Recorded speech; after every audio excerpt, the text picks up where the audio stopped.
नमस्कार दोस्तों, YouTube के मैथडोज चैनल में आप लोगों का स्वागत है। आज हम छत्तीसगढ़ में शिक्षक भर्ती और छात्रावास अधीक्षक के लिए भर्ती के लिए हम गणित के महत्वपूर्ण सवाल देखने वाले हैं और इस तरह के सवाल को आसानी से आप कैसे हल कर सकते हैं। तो हम इस चैनल के माध्यम से प्रत्येक चैप्टर का बारी बारी से हम गणित सॉल्यूशन देखेंगे और इस तरह सरल रणनीति से हम अपने एग्ज़ाम को क्लियर कर सकते हैं। तो इस चैनल के माध्यम से आप लोगों का तैयारी अच्छे से कराया जाएगा और इस चैनल से जुड़कर अपने तैयारी को और अच्छे से करके एग्ज़ाम फाइट कर सकते हैं। तो देखिए दोस्तों, हम इस चैनल में गणित के डेली वीडियो लाने वाले हैं। तो इस चैनल को सब्सक्राइब ज़रूर कर लीजिए और आसानी से हम गणित को सिखाएंगे और बताएंगे। इस तरह सवाल यदि मिलेगा तो आसानी से हल कर सकते हो।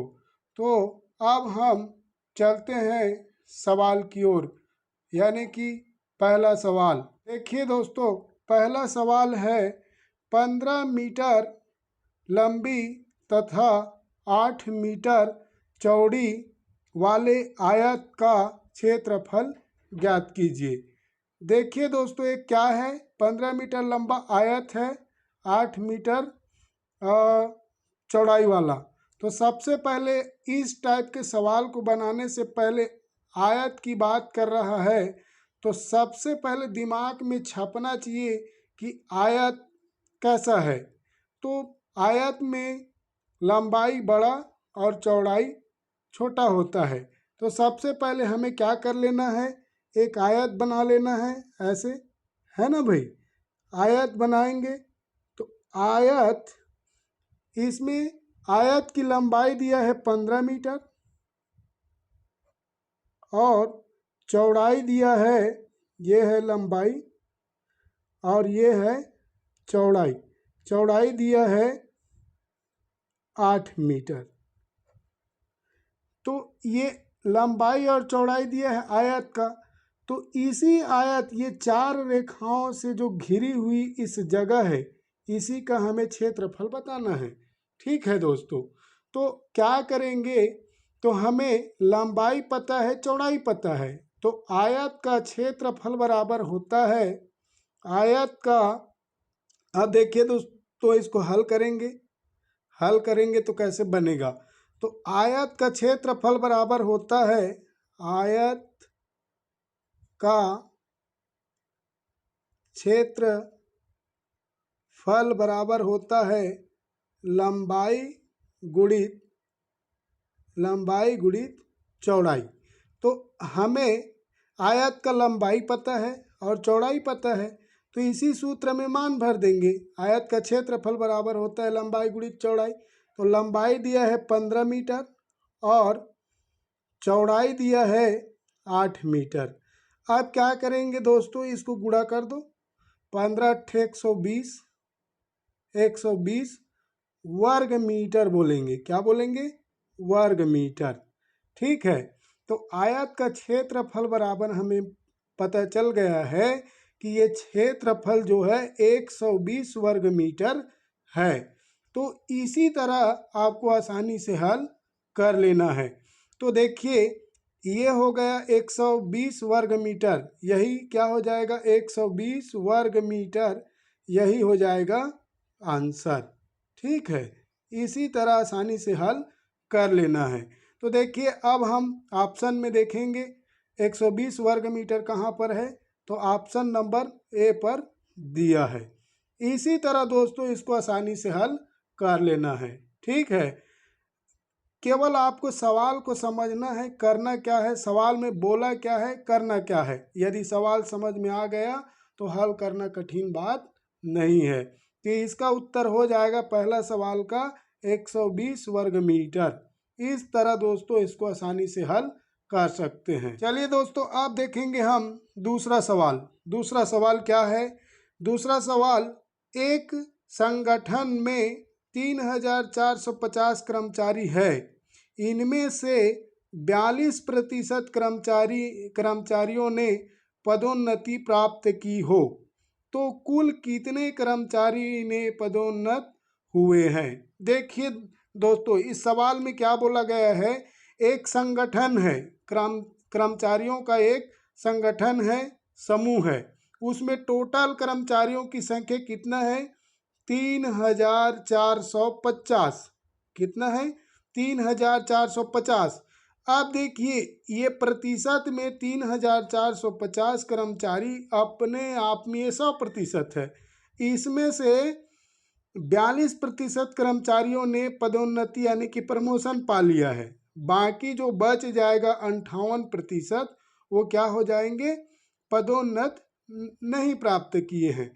तो क्या करेंगे? 3450 का जब हम 42% निकाल देंगे, क्या करेंगे? 42% निकाल देंगे। देखो 3450 का जब हम 42% निकालेंगे, देखो 42% निकालेंगे तो क्या होगा? देखिए 3450 गुना 42% हटाएंगे तो बटा में 100 है ना। अब इसको क्या कर देंगे? काट देंगे। तो देखो ये जीरो से ये जीरो कट गया है ना। अब इसके बाद 5 से कटा देते हैं, 5 दूनी 10 और इधर 5 छक्के 30 और 5 निया 45। ठीक, और ये हो जाएगा 2 एकम 2, 2 दूनी और 2 एकम, इस तरह। ठीक है, अब क्या बचा? बच गया है 69 गुणा 21। अब इसको क्या करेंगे? गुणा करेंगे। तो गुणा करेंगे, देखिए अब इसका 69 गुणित 21 करेंगे तो हमें मिल जाएगा 1449। तो 14, ये 3450 में 1449 कर्मचारी क्या हैं?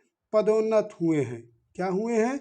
पदोन्नत हुए हैं। और जो बाकी इसमें 3450 में बच गया है, यही क्या हुए हैं? पदोन्नत नहीं हुए हैं। तो हमें पदोन्नत यानी कि पदोन्नत कर्मचारियों की संख्या बताना है। तो आप ये 1449 यही हो जाएगा आंसर। देखिए तो ये 1449 किस ऑप्शन पर दिया है? ऑप्शन नंबर ए पर। चलिए अब देखते हैं अगला सवाल। अगला सवाल क्या है? सोमेश 2 रेडियो बेचता है, जिसमें से प्रत्येक का विक्रय मूल्य ₹150 है। एक रेडियो 25% लाभ और दूसरा 25% की हानि पर बेचा गया, तो कुल लाभ या हानि प्रतिशत बताना है। देखिए दोस्तों क्या बोला है, एक सोमेश नाम का व्यक्ति है जो 2 रेडियो क्या करता है? बेचता है। क्या करता है? बेचता है, विक्रय करता है। ठीक, और दोनों रेडियो का विक्रय मूल्य क्या है? समान है। कितना है? समान है, यानी कि 150-50। दोनों रेडियो का विक्रय मूल्य समान है, बराबर है, 150-50 है ना। और एक रेडियो को क्या किया है? 25% लाभ पर बेचा है और दूसरा रेडियो को 25% हानि पर बेचा गया है। ठीक है, देखिए इस तरह के सवाल में यदि विक्रय मूल्य समान रहे, क्या रहे? विक्रय मूल्य समान रहे और एक पर लाभ एक पर हानि, तो हमेशा क्या होगा? हानि होगा। ठीक है, तो देखिए इस सवाल को हम हल कैसे करेंगे। ठीक है, सीधा सीधा 2 रेडियो को क्या कर रहा है? बेच रहा है समान विक्रय मूल्य पर, और एक पर 25% लाभ और एक पर 25% हानि। तो इस सौदे में लाभ होगा कि हानि करके पूछा है। तो इसको हम कैसे हल करेंगे? देखिए, तो अब क्या करेंगे, हमें विक्रय मूल्य तो पता है, विक्रय मूल्य विक्रय मूल्य बराबर 150 धन 150, तो ये क्या हो गया 300, है ना। ये 300 विक्रय मूल्य, दोनों रेडियो को 300 में बेचा है। और हमें बताना क्या है, लाभ या हानि बताना है। तो हम क्या करते हैं, सबसे पहले उस रेडियो को, दोनों रेडियो को खरीदा कितने में है ये निकालना है, ठीक है। उसके बाद लाभ हानि पता चल जाएगा, ठीक। तो यहाँ क्रय मूल्य बराबर, यहाँ विक्रय मूल्य कितना हो गया 300 गुना 100, एक को क्या किया है 25% लाभ यानी कि 125 गुणा, दूसरा को क्या किया है 25% यानी हानि यानी कि 100/75। बस इसी को अब हल कर लेते हैं, उत्तर मिल जाएगा, ठीक है। 25 पंचे 125, 25 चौक 100 और 25 तिया 75, 25 चौक 100, ठीक है। अब देखो ये 3 पंचे 15, 15 दूनी 30 यानी कि हो जाएगा 20, इस तरह ये कट गया। अब क्या बचा है 20 गुना 4 गुना 4, तो अब ये क्या हो गया 20 चौक 80, 80 चौक होता है 320, ठीक। तो ये हमें क्रय मूल्य पता चल गया, क्रय मूल्य कितना है 320 और विक्रय मूल्य 300। तो अब हम हानि निकाल सकते हैं, हानि बराबर होता है क्रय मूल्य माइनस विक्रय मूल्य, ठीक है। विक्रय मूल्य इस तरह, विक्रय मूल्य। अब हानि बराबर, तो क्रय मूल्य 320 माइनस विक्रय मूल्य है 300। अब इसमें घटाएंगे तो हमें हानि 20 का हुआ है, यानी कि उस दोनों रेडियो को 320 में खरीदा था और 300 में बेच दिया, तो इस सौदे में सोमेश को 20 रुपए की क्या हो गई हानि हो गई, क्या हो गई हानि हो गई। तो अब इसमें यही हो जाएगा उत्तर, यानी कि 20 रुपए का हानि हुआ है।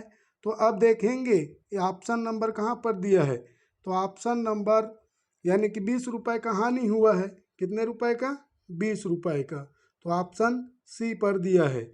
इस तरह दोस्तों इस सवाल को बना लेना है, ठीक है। विक्रय मूल्य समान रहे, क्या रहे विक्रय मूल्य समान रहे, एक पर लाभ और एक पर हानि हो तो हमेशा इस तरह के सौदे में क्या होगा हानि होगा, ठीक है। इस तरह आसानी से इसको भी हल कर। चलिए दोस्तों आप देखते हैं अगला सवाल यानी कि 2 अंकों की बड़ी से बड़ी अभाज्य संख्या क्या है।